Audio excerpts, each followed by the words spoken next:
ବୁଝି ମତେ ପ୍ରେମରେ ପାଗଳ କରିଛି। କ'ଣ ଆପଣ ଏହିପରି ଭିଡ଼ିଓ ଏଡ଼ିଟିଂ କରିବାକୁ ଚାହୁଁଛନ୍ତି?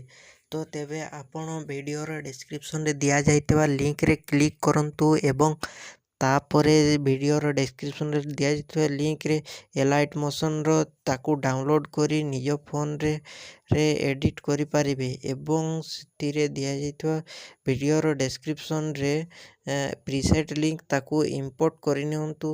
ତାପରେ ସେଥିରେ ଆପଣ ଯାହା କିଛି ଚେଞ୍ଜ କରିବାକୁ ଚାହୁଁଛନ୍ତି ତାହା ଚେଞ୍ଜ କରିପାରିବେ ଏବଂ ନ ଚେଞ୍ଜ କରି ମଧ୍ୟ ଆପଣ ତାକୁ ସିଧା ଡାଉନଲୋଡ଼୍ କରିପାରିବେ। ଯଦି ଭିଡ଼ିଓଟି ଭଲ ଲାଗିଥାଏ ଚ୍ୟାନେଲଟିକୁ ସବସ୍କ୍ରାଇବ୍ ଆଣ୍ଡ ଭିଡ଼ିଓଟିକୁ ଲାଇକ୍ କରିନିଅନ୍ତୁ।